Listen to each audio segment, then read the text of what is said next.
แจ้งเจ้าให้ทราบเลยว่าติดให้แน่อย่าติดใจกัน เนาะเบาลิ พี่บ่ลูก โดย แจ้งผู้มีพระคุณผู้ดูแลเบาคำหลาก็ว่าได้พี่น้องเอ้ย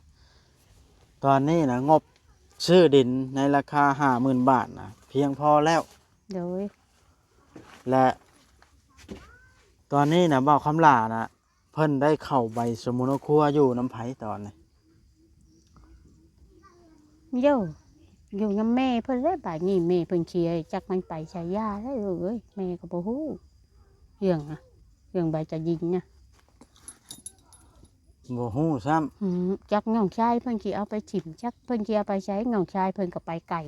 เอาเมียไก่มาขายมึงมั่งแล้วก็ไปทางอื่น สมโนน่ะเนาะ แม่ก็บ่ฮู้เรื่องน่ะลูกเอ้ย อ๋อ อืม เฮ็ดได้สบายในบ่าวลิ ได้หรอก ลาวสิบ่เป็นคนตกหล่นบ่ หึ บ่ได้เข้าใบสมุนครัวอยู่ใส่ต้องถามมึงญาติเขาก่อนเนาะ อยู่ญาติก็ญาติผู้ชายจักไปกำได้ บ่เห็นซ้ำบ่ บ่เห็นเดียวเลยแต่ การซื้อที่ดินนี่ถ้าเราบ่มีซื้อในสมโนตัวเลขก็ต้องได้ซื้อเป็นชื่อผู้อื่นไว้ก่อนแล้วจังคิดว่าแล่นสมโนตัวเลข อย่าลืมกดติดตามเพื่อเป็นกำลังใจให้ผมด้วยนะครับทุกคนขอบคุณมากๆครับพี่น้องโดยสบายดีเด้อเนาะสบายดี FC พ่อแม่พี่น้องเบิดสู่คู่สู่คนซึ่งเปิดภาพขึ้นมานี่ก็มาฮอดจอดถึงอีกแล้วพี่น้องเอ้ยที่อยู่พักอาศัยของบ่าวคำลาเพิ่นพี่น้องเอ้ยก็ถือว่ามานี่ก็ถือว่ามีข่าวดีเข้ามาหลายเติบพี่น้องเอ้ยสำหรับบ่าวคำลาเพิ่นเนาะก็ถือว่าดีใจนำพี่น้องที่หลายคนให้ความสนใจและก็ให้ความช่วยเหลือในการช่วยเหลือของเพิ่นเนาะสมกับที่เพิ่นทุกข์ยากอยู่พี่น้องเอ้ยเพิ่นก็เบิ่งแยงผู้หลักผู้ใหญ่เพิ่นก็บ่ป้าบ่ทิ่มอีหลีพี่น้องเอ้ยเนาะแล้วมื้อนี้เนาะเฮาเข้ามาก็สิมาคุยกับผู้ที่เพิ่นนั้นให้อาศัยนี่แหละผู้มีพระคุณของบ่าวคำหลานี่เนาะว่า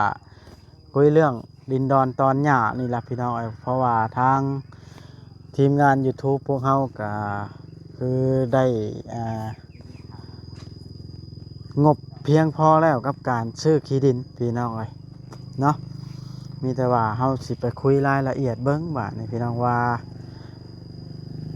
มันสิเป็นจังไดพี่น้องเอ้ยสิลงเอยไป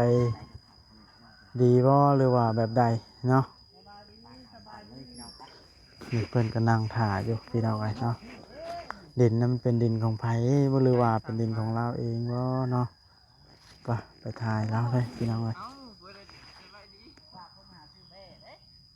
โอ้โหรถเบาอลิมานี่ก็ซื้อเครื่องของมาเต็มอยู่พี่น้องเอ้ยในรถเบาอลิจักเล็กจักน้อยแล้วจังสิมาคุยกับอันแม่ตู้เพิ่นนั่งอยู่ในห้องเพิ่นลงมาแต่เที่ยงพี่น้องเอ้ยเนาะ มาเบิ่งกัน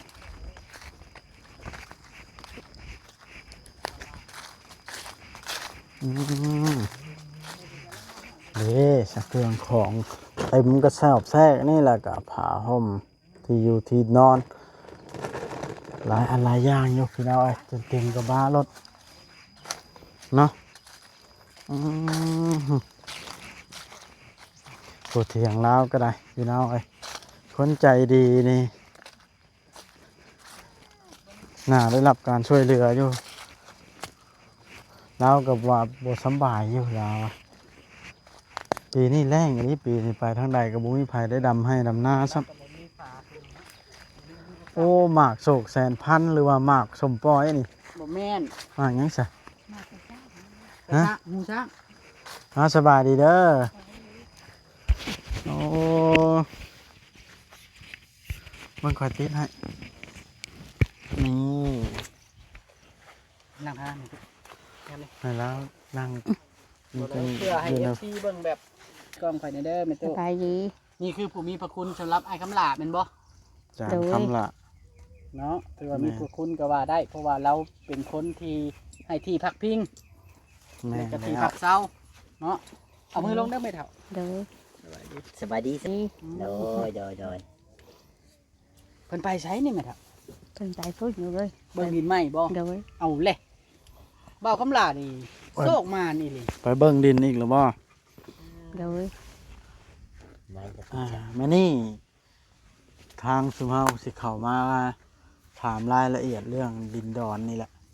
ในตู้เอ้ย โดย คือทางสุเฮาสิแจ้งเจ้าให้ทราบเลยว่า ติดให้แน่อย่าติดใจกัน เนาะเบาเลย พี่พ่อลูก โดย แจ้งผู้มีพระคุณผู้ดูแลเบาคำหลาก็ว่าได้พี่น้องเอ้ยตอนนี้นะงบซื้อดินในราคา 50,000 บาทนะเพียงพอแล้ว โดย และตอนนี้นะเบาคำหลานะเพิ่นได้เข้าใบสมุนครัวอยู่น้ำไผตอนนี้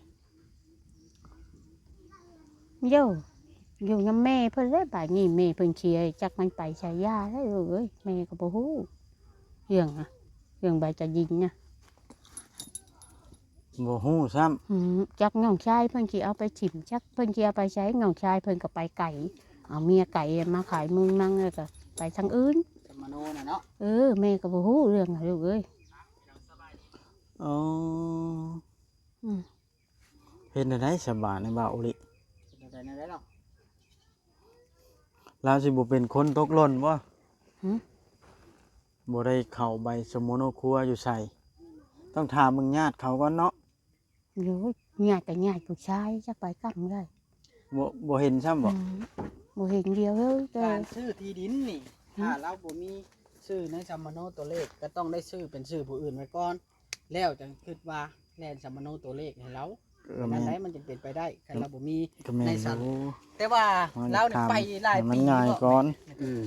ไปจังแก่งแก่ว่าหูทำงานอยู่เลย ไปจากบ้านนี่ได้ จากบ้านแก่งอยู่15 ปี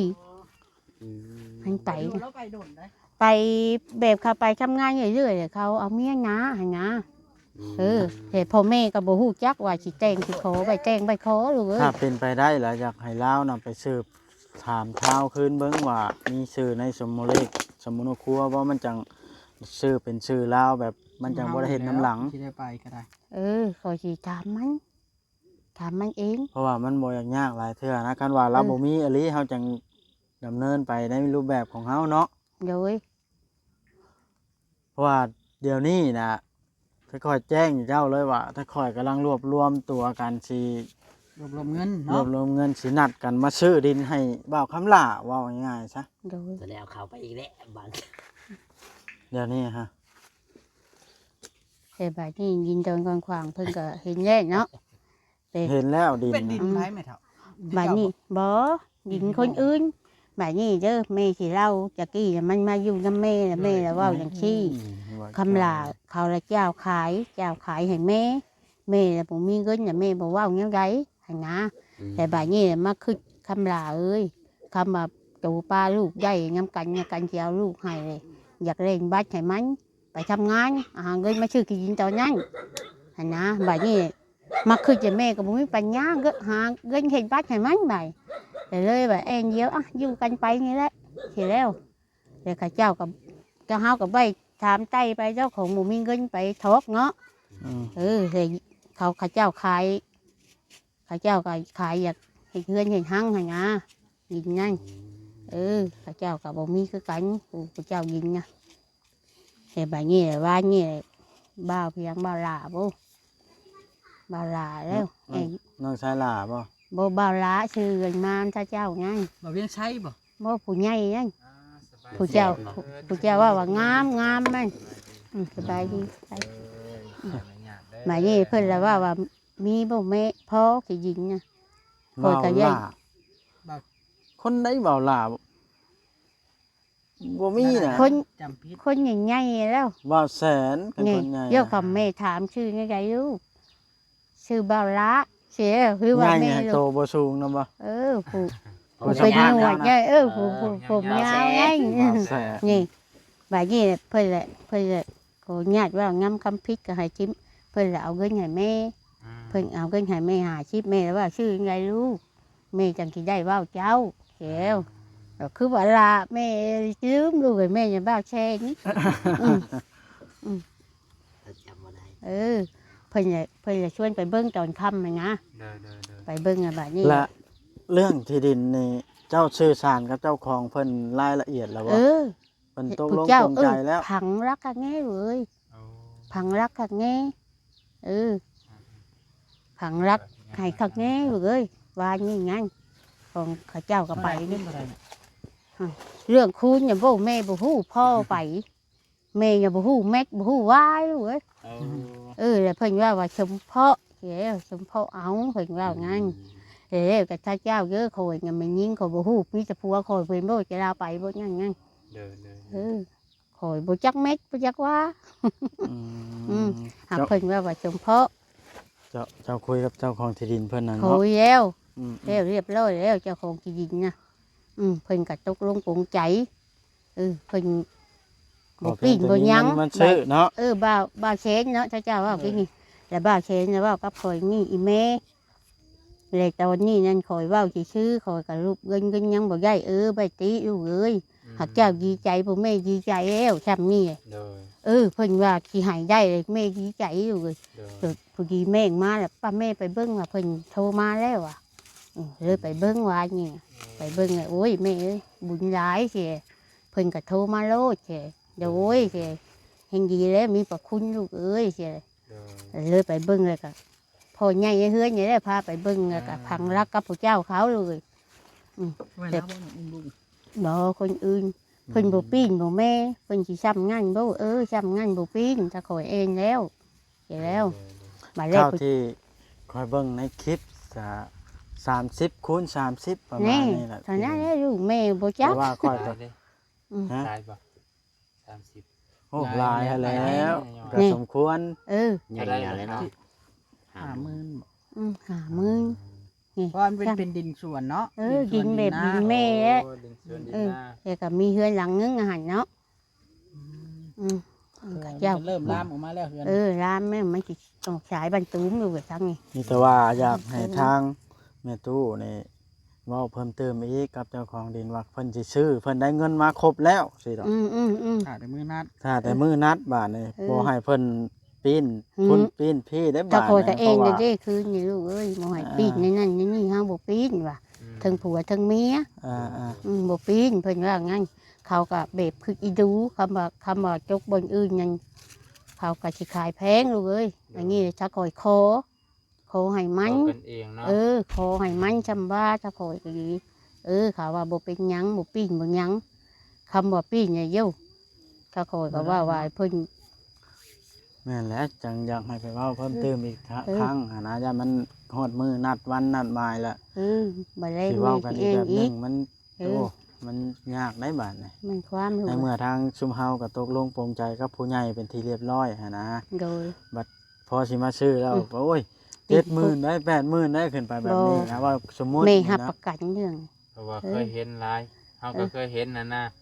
แม่นความเจ้าลูกเอ้ย แม่ แม่เห็นในคลิปแม่ก็ยังเมื่อยน้ำเจ้าเลยลูกเอ้ย ไกลซื่อๆ บ่อนเพิ่นให้เพิ่นก็ให้เนาะลูกให้เจ้าเนาะให้บ่เตียงเนาะลูกคอยเว้าเจ้า เจ้าเคยเห็นคลิป เห็น บ่ อยู่เอ้ยแม่เบิ่งเจ้าเบิ่งเต็มบกเต็มใจแม่ก็โอ้ยเพลงใหญ่ๆไล่เจ้ตัวเองว่างานเบิ่งเพิ่นเจ้าอยากให้ได้ให้มีลูกเอ้ยแม่เบิ่งคือนี่ก็เจ้าบ่จักเก่งแม่เบิ่งไงเบิ่ง เห็นจะบอกคำหวาน เห็นบ่เจ้าก็เห็นอยู่ว่าแม่บ่จักชื่อเจ้าเว้าปุ๊บปั๊บปุ๊บปั๊บ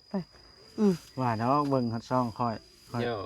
เอามันมีเบิ่งของอันอยู่เว้ย ในเพจก็มีเนาะ เออ จะเบิ่งในเพจอยู่บ่ เพชรเบิ่ง นั่ นะ น เพ น่ะ ชร เบิ่งในเพจนั่นละค่อยบ่ทันได้ลง หากจากกี้อย่างกับแม่ก็เห็นอยู่หากแม่บ่เคยเห็นเจ้าลูกเอ้ย บ่จือเนาะ เห็นแต่ในเห็นแต่ในโทรศัพท์จักว่าเจ้าอยู่ใช้อยู่ยาหนะโอ้ยชะลาไปอยู่หาว่าชะลาไปทั่วหาว่าแก แม่น ข้าเจ้าลูกเอ้ยเก่งข้าเจ้าเก่งช่วยมนุษย์มนาได้ช่วยลูกช่วยหลาน ถือว่า เอ้ย ว่าคำหลานี่เรามีบุญได้เนี่ย มี ถ่ายแค่มื้อ2มื้อก็ได้รับการช่วยเหลือเนาะ โดย มันมีบุญกับแม่มันบุญวาสนากับโอยกับแม่โอยกับสู่กับมันกับพ่อแห้ง ที่ขาดบ่ได้ก็เจ้าหั้นแหล้ว อืม เป็นผู้อันส่องทางพาเรานำพามาเนาะ เออ ที่แรกนะเฮ็ดได้จังอันมีไผก่อนแนะนำจังอยากให้ถ่ายเจ้าบ่แนะนำให้มาถ่ายทำอิฐนะ ใบข้าเจ้าเองข้าเจ้าเอง ผู้ใดมาถ่ายคนทำอิฐบ่แซนบ่ สิแม่นผมยาวเลยลูกเอ้ยเพิ่นละว่าคำหลานี่มาอยู่กับไผแม่อยู่กับแม่นี่แหละอยู่แบบซี่บ่แม่อ้าวลูกเอ้ยอยู่แบบซี่ลังเทื่อกับเพิ่นไปทำงานยำให้ยำงาบ่อนอื่นเพิ่นก็นอนยำเขาหาลังเทื่อมันก็มาคำบ่มีบ่อนงานเฮ็ดจะมันมามันนอนกับแม่เขาฝนตกก็ฮุบกันเข้าแล้วก็คือว่าไว้แล้วคือแม่ว่าแล้วพาเดียวก้มอยู่พื้นไผก็บ่มีพาเดียวอยู่แท้หักอยากเอาลูกมันเอาบ่ได้อยู่มันให้ปล่อยให้ไปงั้ม ใครสิบ่หม่นเนาะ ดินในห้างจากนี่ในไกลเด้อบ่ ไปไกลไอ้ลูกไอ้บิดชวนมันอย่างนี้ ภาคชนมันไป ชวนมันอย่างนี้ไป น้อยหนึง ชวนมันไป บ่น้อยปานใดเด้ บ่น้อยไปได้เนาะไปเติบแกไปหันมันสิโขนไปทั้งมันตูมเลยมันสิช่องสว่างคำว่าไผเข้ามานี่สบายนะมันหักบ่เป็นทางเดิมนี่แต่ว่าเพิ่นบ่เฮ็ดทางเดิมทางนี่ซอยบ้านตูมคำเจ้าตกแรงถ้าเจ้าแรงเมื่อเลยก็ได้ ชอดใส่บ้านตูมพุ่น ออกทางดำเลยลูกอันนี้มันเขาตัดเห็ดนาแล้ว ก็ยามแรกนี่ไปได้เนาะ ไปได้งามแรงเจ้าแรงมากไป รถ ได้ จักรนี่ไปได้บ่จักอันนี้ก็ได้ รถจักได้รถจักได้ข้าเจ้าคูณขันนาเนาะ ไปทำคันนาคู เขาคูณไป เด้อ เฮ็ดไถไปได้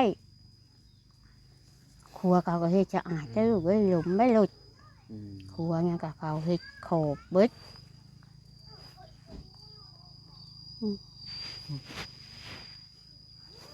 ดีแล้วจังไดก็ได้ ทำนาคู ดีแล้วลูกถ้าเจ้าไก มากับเพิ่นแล้ว โอ้ลูกชายเพิ่นไปทำงานกลางเว้นน่ะเนาะ ไปทำงานเฮาแล้วว่าเขามีบ่นไปก็ไปเฮา ไป ว่า บ่ อุ้มไปเนี่ยลูกแบกไปใส่บ้าไปเนี่ย ลูกน้อยก็เอาไปน้ ไปน้ำแบกใส่บ้ามันก็ลิ่งน้ำขี้จมขี้ยินไปเหมือนกันแล้วลังเทือกับบนยีเพิ่นก็ยัดข้าวชุกให้ต่อแรงอ่ะ โดย คำบนเพิ่นบอกมือใดเพิ่นบอกมันบ่ได้ก็มากินนะแม่ โดย มือใดมันได้มันก็ว่าเฮาได้กินแล้ววันนี้ไงมันก็บ่กินมีจะว่าให้เจ้าเบิ่งกำกับนำให้หยัง นั่นแล้ว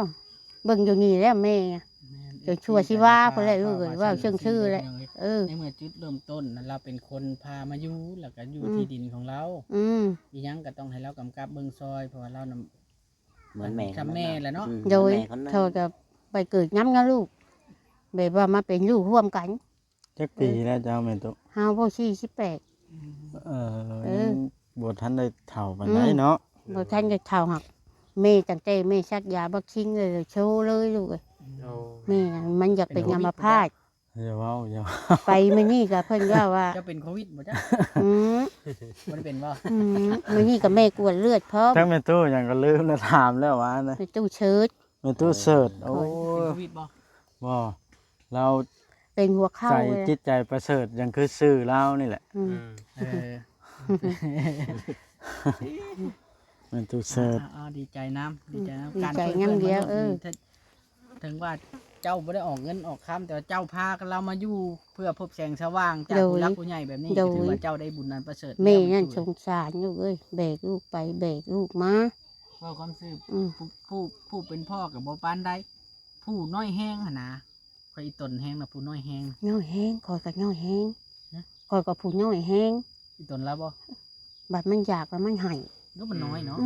มันน้อยหากคำมันยังให้คำมันความมันยังเนี่ยมันสิใหายหาแม่นี่มันบ่ฮู้มันยังน้อยแบบหมู่เล่าซื่อ โดย คนเก่าเยอะเนาะยังบ่ฮู้แม่ไอ้แม่เนี่ยไปกินพิษกินหมักแปบสร้างกินบ่เจ้าเนาะ เนาะ รั่วหมักแปบ ตายย้อนหมักเปียก แน่ ผิดกรรมเนี่ย หมักกระบอกกระตายเนาะลูก โอ้ อยู่คำมีได้ขลำกำมีกลัวฮะขลำมันเจ็บปวด โดย ขลำก็แค่ผมชาผมแม่ โดย มันยังแม่ก็ไปกินตะเคียดกับข้าวจี้จนว่าลูกได้3 ปีไปแล้วงัวแม่ก็บ่กิน กรรมนี่เอาบ่อยากคืน ขลำไงกว่าเฮาโชว์ไงขลำน่ะขลำกำน่ะ เอาบ่อยากคืนเนาะพวกพิษกรรมเนาะ มันปัวบ่ทันเด้แบบไปชักยามันก็มันแก้บ่ทันเนาะ โดย ทำเฮาได้ขึ้นไงผู้ลังคนมันขออนุญาตยำมันบาเลือดออกเลย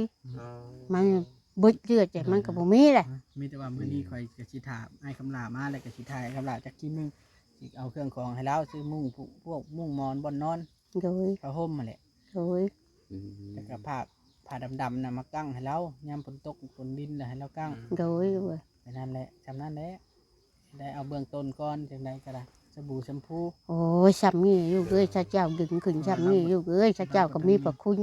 สุขูสุขคนให้อยู่ดีคืออยู่ดีมีแห้งคือกันอยู่เอ้ย อืม ทุกข่อย พระ เป็น เจ้ากายให้หุ่งเรื่องเหลืองเหลื่อมเป็นจะพานบุญจะพานทองให้มัน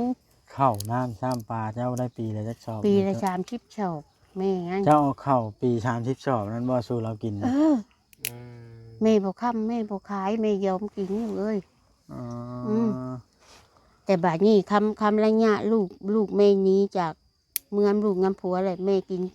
2 ปากแล้วแม่กุ้ม เออ แล้วไล่ชูมันกินแต่มันเฮ็ดเวียกช่วยแม่ เรือลายบ่เดี๋ยวนี้ ยังเหลื ข้า อ ว ยังเขาเช้าชอบ โอ้มันก็กุ้มแล้ว แม่ก็ซื้อน้ำอยู่เอ้ยซื้อกินน้ำเวลาเพิ่นขายเลยแม่ซื้อเอาให้นะ คลิปนี้ก็สิจบคลิปแล้วมีแต่ว่าแนวนั่นล่ะตามคอยเว้านั่นเด้อ เรื่องดินดอนตอนหญ้าน่ะเว้าเพิ่มเติมอีกนะ โดย เพื่อให้มัน100%หั่น โด นะ ย ยันปีนคำเนาะ โดย โดยอ่ะ สบายดีเอ้ยสุขูสุขคนอยู่เอ้ยอยู่ดี ไปเบิ่งกองเครื่องเลย เนาะพี่น้องเลย เดี๋ยวเรามา เฮาก็สิได้จบคลิปลง ก็คือบ่าวคำลาเพิ่นยังบ่ทันมาตั้งแต่ไปพุ่นแล้วไปทางใดไปเบิ่งดินตามที่เพิ่นเว้าเนาะกับทางบ่าวเวียงไซแล้วก็บ่าวตุสิทธิ์เนาะเฮาเข้ามากันยังบ่ทันพบพ่อเพิ่นก็เลยคุยกับผู้มีพระคุณเพิ่นสักก่อน มากับพอดีสาวบุญก็มาฮอดพอดีนี่เลยโดยสบายดีเด้อโอ้มากับไผมานี่ ลูกชาย อ๋อมากับมือปืนผู้หนึง สำบายเนาะ อยู่ในสิบห้าน้ำแล้ว ทางโอ้เนาะจะเห็นว่าห้อมบ่ลึดชิวๆช่ำนะ ข่อยว่าเกือบรถข่อยอยู่บนลมข่อยว่าสิว่าเอาเขามาแล้วอ่ะ นั่นแหละจะว่ามามันให้ขับมาเอ้าว่ะอันไหน เบา โอ้เพิ่นไปเบิ่งดินได้ยินว่านั่นนี่แหละไปภาคสวนมันไปพี่แหละนำบ่าวเวียงชัยพาไปเบิ่งพาบ่าวเวียงชัยไปเบิ่งนะง่ายๆก็ยังขอจบคลิปก่อนเด้อสบายดีโดยพี่น้องคลิปนี้เขาก็สิได้จบคลิปแล้วพี่น้องเอ้ยมีแต่ว่ารอเบิ่งตอนต่อไปพี่น้องเอ้ยว่าสิเป็นแนวใดสิแบบใดก็ได้น้องพี่น้องก็คือหมอบอสก็ได้ฮู้มาจากผู้หลักผู้ใหญ่เพิ่นนั่นแหละเนาะเรื่องงบที่ว่าซื้อที่ดินนี้เพิ่นว่าเพียงพอแล้วเด้อเพิ่นว่านะแต่ว่าบ่ได้อยู่น้ำผู้หนึ่งผู้เดียวมันอยู่น้ำหลายคนพี่น้องเอ้ยเนาะแต่ว่าก็พอฮู้แล้วคลิปนี้ก็จบสำนี้เด้อถ้าเบิ่งน้ำกันพี่น้องเอ้ยว่าสิเป็นอะไรเคสนี้